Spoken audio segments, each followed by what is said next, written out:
Hello student, study junction के YouTube channel पर आप लोगों का स्वागत है। और हम लोग सामान्य भूगोल के बारे में पढ़ाई कर रहे थे, तो उसके आगे से आज हम स्टडी करेंगे। तो पहला क्वेश्चन है, भारतीय उपमहाद्वीप पर ग्रीष्म ऋतु में उच्च ताप और निम्न दाब हिंद महासागर में वायु का कर्षण करते हैं, दक्षिणी पश्चिमी मानसून करते हैं। भारत का सबसे सूखा स्थान है लेह। भारत के उष्णकटिबंध और उपोष्णकटिबंध में विभाजन करने के आधार पर मानी गई जनवरी की समताप रेखा है 18 डिग्री सेल्सियस। छत्तीसगढ़ राज्य में फैलाव पाया जाता है। आर्द्र दक्षिण पूर्व जलवायु का अनुभव होता है कोच्चि और तेजपुर में। मानसून का निर्वर्तन इंगित होता है साफ आकाश से बंगाल की खाड़ी में अधिक दाब परिस्थिति से।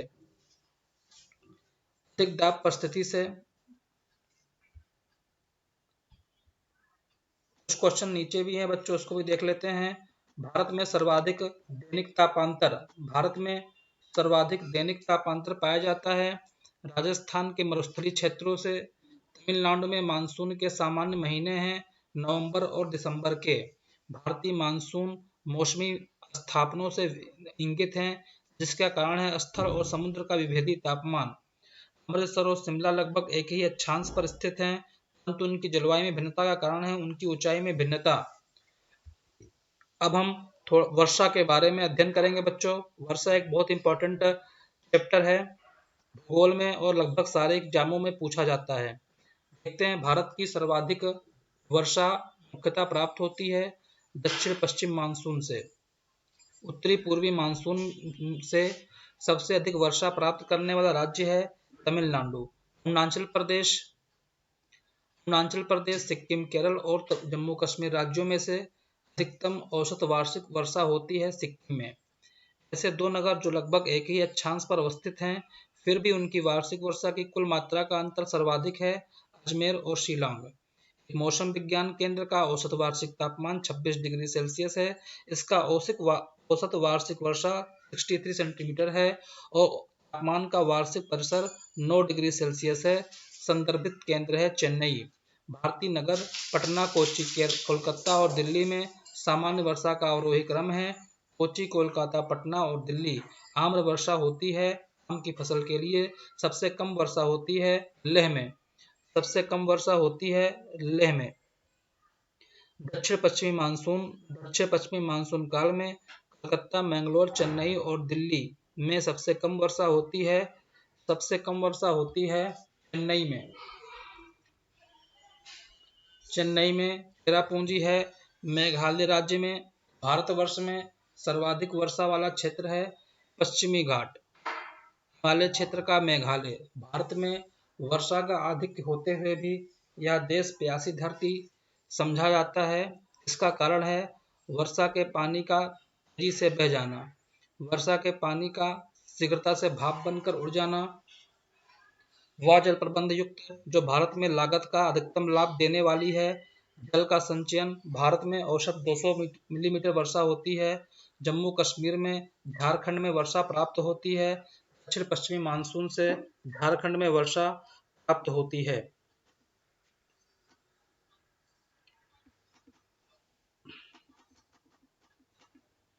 नेक्स्ट देखते हैं बच्चों, जब पुष्कर की पहाड़ियों पर भारी वर्षा होती है तो बाढ़ आती है बालातोरा में।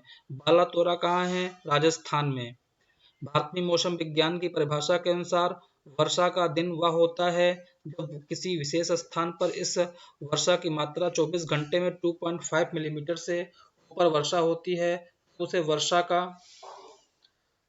वर्षा का दिन कहते हैं, यानी रेनी डे कहते हैं बच्चों। इसकी कंडीशन है 24 घंटे में 2.5 मिलीमीटर से ज्यादा वर्षा का होना। नेक्स्ट देखते हैं,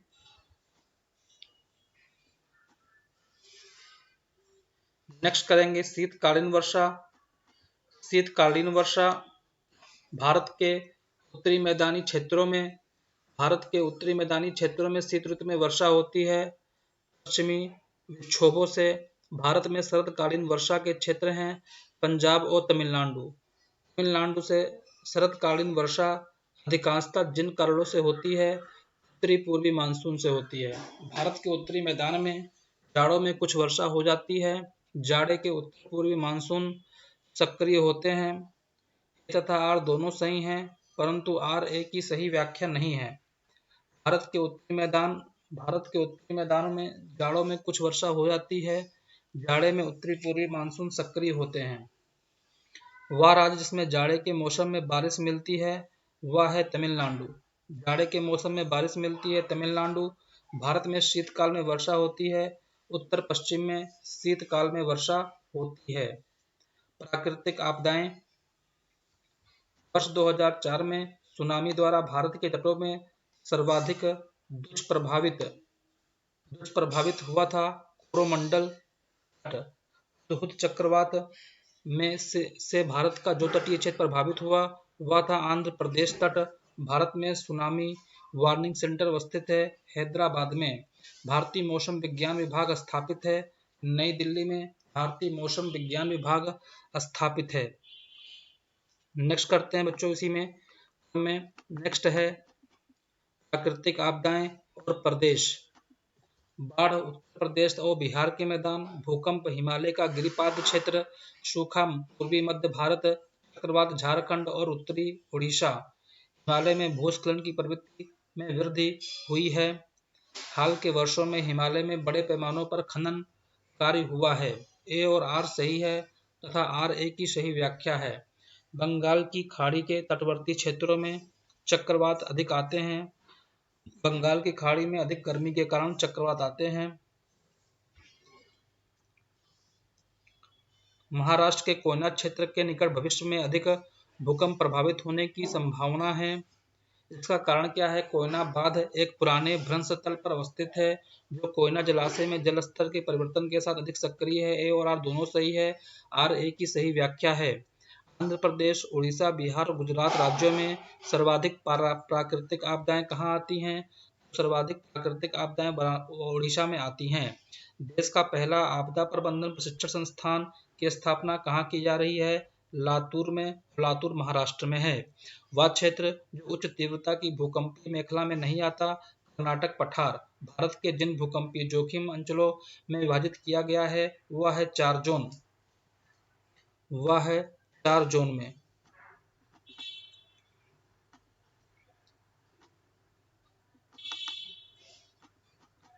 काली मिट्टी के बारे में हम पढ़ेंगे। वह मिट्टी जो बेसाल्ट लावा के अपक्षय के कारण निर्मित होती है उसे रेगूर मिट्टी कहते हैं। रेगूर का अन्य नाम काली मिट्टी है। रेगूर मिट्टी का सबसे ज्यादा विस्तार महाराष्ट्र में हुआ है। दक्षिण भारत के दक्षिण ट्रैप को रेगूर मिट्टियाँ काली होती हैं। इनमें ह्यूमस प्रचुर मात्रा में होता है।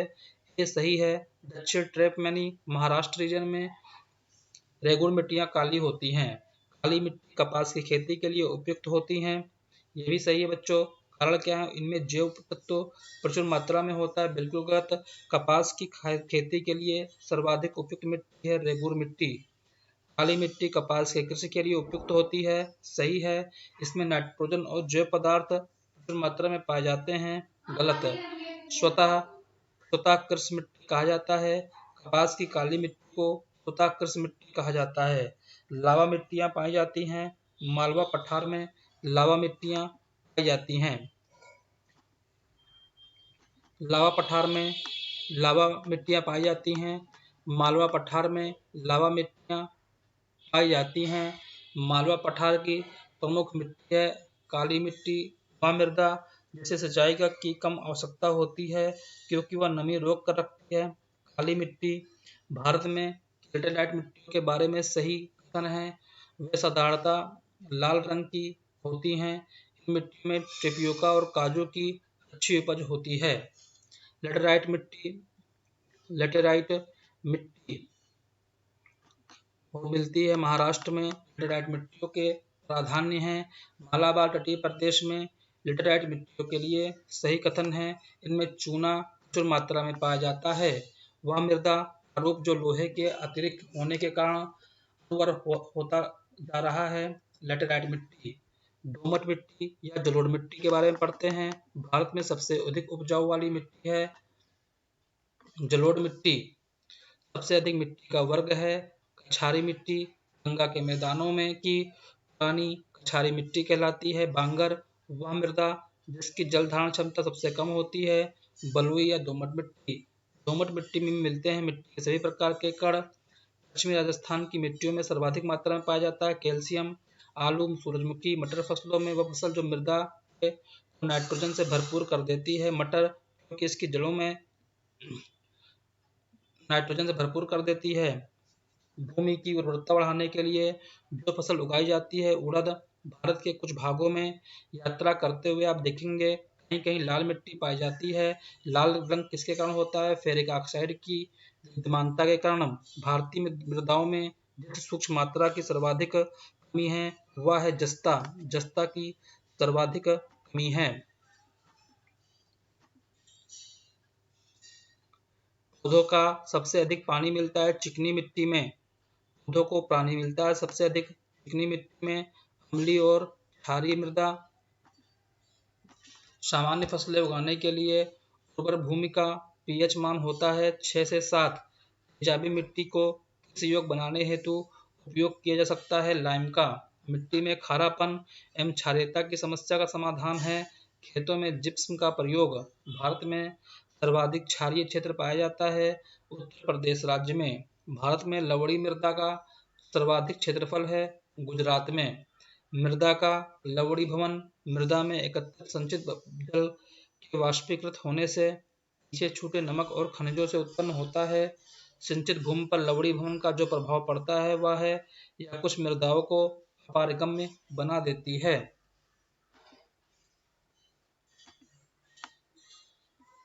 भोजपत्र,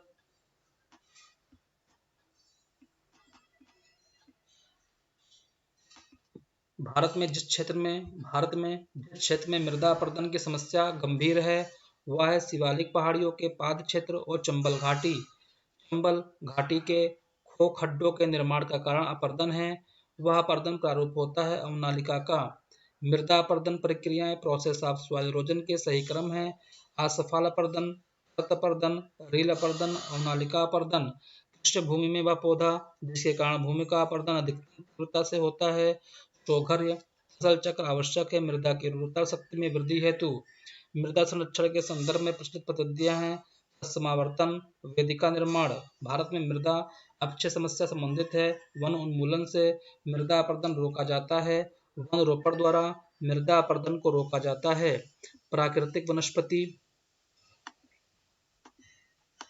भोजपत्र वृक्ष मिलते हैं। भोजपत्र वृक्ष हिमालय में मिलते हैं। कत्था बनाने हेतु जिस पेड़ की लकड़ी का प्रयोग होता है वह है खेर। वह वन जो भारत के सर्वाधिक विस्तृत क्षेत्रों में पाया जाता है उष्णकटिबंधीय आर्द्र पर्णपाती वन। सागौन तथा साल उत्पादन है उष्णकटिबंधीय शुष्क पतझड़ वन के। पश्चिमी हिमालय की शीतोष्ण पेटी में एक वृक्ष का बाहुल्य है वह है देवदार। वह राज्य जो सिनकोना वृक्ष नहीं उगाता छत्तीसगढ़। जंगल की आग कहा जाता है। Very important question. Butea monosperma को भारत में सागौन का वन पाया जाता है। मध्य प्रदेश में वह पौधे जिनमें फूल नहीं होते फर्न कहलाते हैं।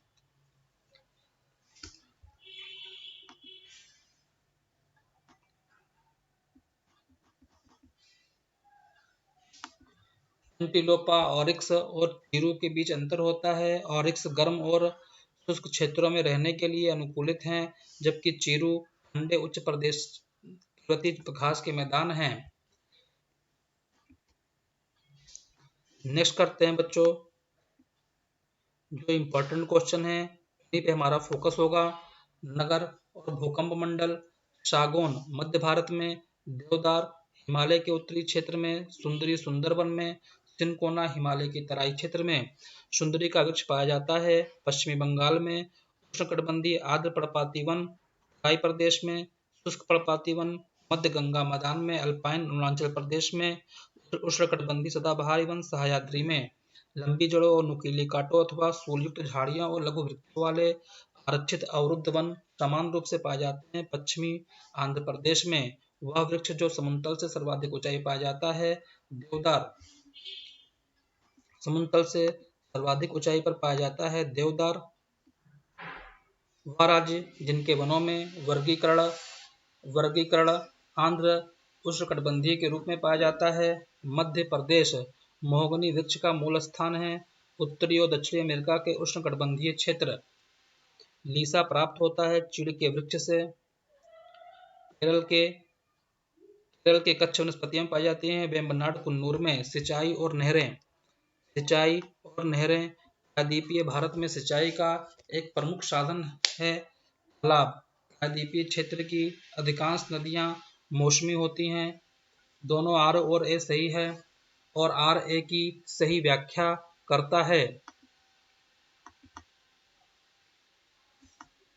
भारत के संदर्भ में सही कथन है। देश में सिंचाई का प्रमुख स्रोत क्या है? नलकूप है। भारत में सिंचाई के अंतर्गत सर्वाधिक क्षेत्र वाला राज्य है पंजाब। सूक्ष्म सिंचाई के सिद्धांत के संदर्भ में मृदा से उर्वरक पोषक हानि कम की जा सकती है। जीवन रक्षक अथवा बचाव सिंचाई इंगित करता है पीडब्ल्यूपी सिंचाई से। गत 25 वर्षों में नलकूप सिंचाई का सर्वाधिक शानदार विकास हुआ है। सरयू पार मैदान में भारत का वह राज्य जिसमें सर्वाधिक सिंचाई नलकूपों से होती है उत्तर प्रदेश। भारत के राज्यों की सिंचाई के लिए उपलब्ध भूतल जल संसाधनों की दृष्टि और उत्तर प्रदेश, महाराष्ट्र, पश्चिम बंगाल, असम।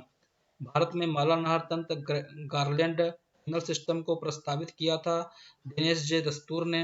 भारत की सिंचाई क्षमता का सर्वाधिक भाग पूरा होता लघु और बृहद परियोजनाओं से।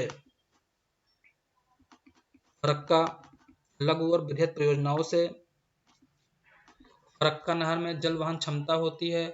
फरक्का नहर में 40,000 क्यूसेक जल वहन क्षमता होती है। मंगलम सिंचाई परियोजना केरल में है। सारण सिंचाई निकलती है गंडक से। इंदिरा गांधी नहर का उद्गम स्थल है हरिके बैराज जिन नदियों के संगम पर है वह व्यास और सतलज है। राजस्थान नहर निकलती है सतलज से। इंदिरा गांधी नहर का निर्माण 1958 से प्रारंभ हुआ और इसका उद्गम है सतलज नदी पर हरीक बांध से। इंदिरा गांधी नहर जलप्रपात करती है ब्यास, रावी और सतलज नदियों से। ब्यास नदी के पूर्व बांध के जल का निर्माण करती है इंदिरा गांधी नहर परियोजना। भारत में विश्व का सबसे पुराना विकसित नहर संस्थान है गंगा नहर। गंगा नहर जो पुरानी नहरों में से है, निर्माण गंगा सिंह जी के करवाया 1927 में। शारदा सहायक समानादेश विकास परियोजना का मुख्य लक्ष्य है। निचली गंगा नहर का उद्गम है नरोरा बुलंदशहर से। निचली गंगा नहर का उद्गम स्रोत है नरोरा बुलंदशहर से। Very important question, Narora Bulandshahr में है नरोरा। तो बच्चों आज के लिए इतना ही रखते हैं तो कल हम करेंगे बहुउद्देशीय घाटी परियोजना। चैनल को सब्सक्राइब कीजिएगा और सपोर्ट कीजिएगा बच्चों। Thank you very much.